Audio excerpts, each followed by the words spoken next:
Quer ver a pergunta? Por que mesmo com tantas provas contra o Lula e tantos outros petistas, essa gente não cai na real?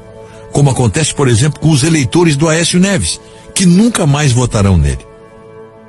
Por que com o líder preso, as pessoas que são eleitores petistas continuam apoiando ladrões comprovadamente condenados em instâncias?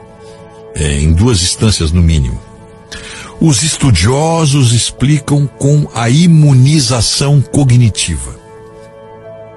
Cognitiva vem de cognição, que é o processo de aquisição do conhecimento, incluindo o pensar, a reflexão, a imaginação, a atenção, raciocínio, memória, juízo, discurso, a percepção visual e auditiva, o aprendizado, a consciência, as emoções.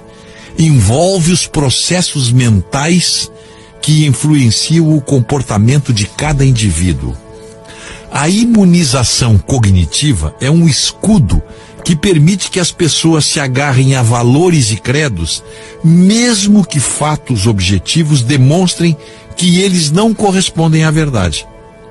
A pessoa cognitivamente imunizada está no terreno da fé, que dispensa o raciocínio lógico.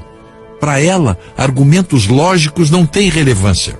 E então, assistimos gente com elevado grau de instrução, inteligente, articulada, que sabidamente não está tirando nenhum proveito material da situação, defendendo em público o indefensável.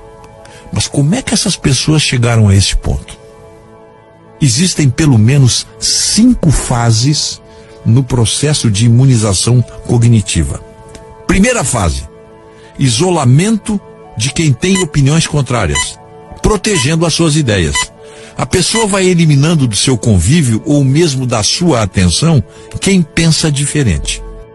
Segunda fase: redução da exposição às ideias contrárias.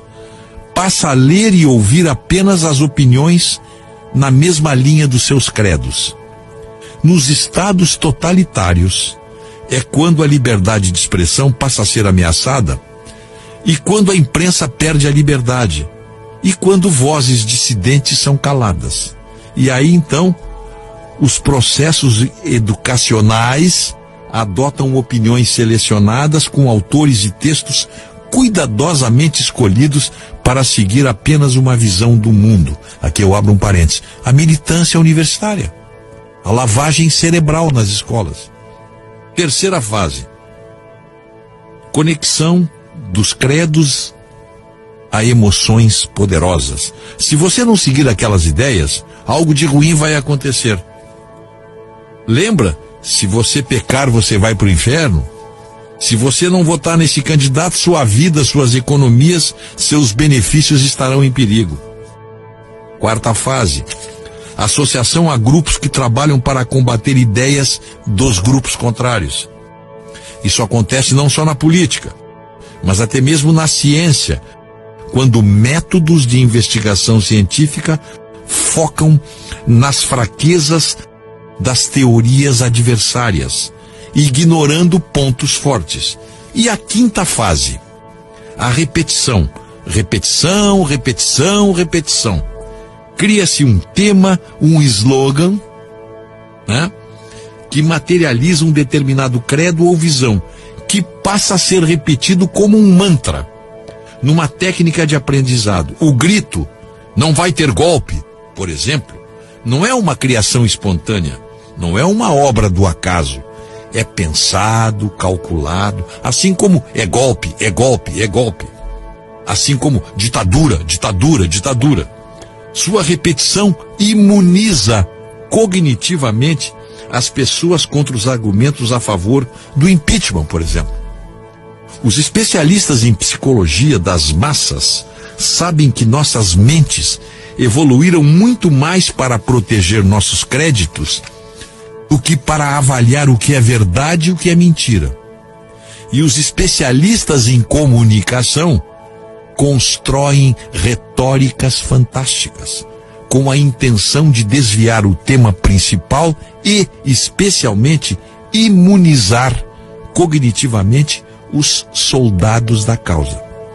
E aí, meu amigo, não adianta mostrar o vídeo, mostrar o recibo, o cheque, o testemunho do caseiro, a ordem da transportadora, o grampo telefônico. O imunizado cognitivo está vacinado contra esses fatos objetivos. E, naturalmente, esse torpor cognitivo não se restringe ao campo político, social, econômico ou religioso. Ele perpassa todas as áreas da vida humana e faz, por exemplo, que uma pessoa acredite, mesmo contra a razão, que o Brasil é o melhor lugar do mundo, que o lulismo erradicou a pobreza, que o capitalismo é responsável por todos os males do mundo, que Cuba é um modelo de país e por aí vai. Se você conhece alguém que está entorpecido, incapaz de admitir o óbvio, provavelmente alguém está lhe ministrando fartas doses de imunizante cognitivo. E ele não se apercebe. Resumo da ópera: somos uma sociedade doente por causa disso aí.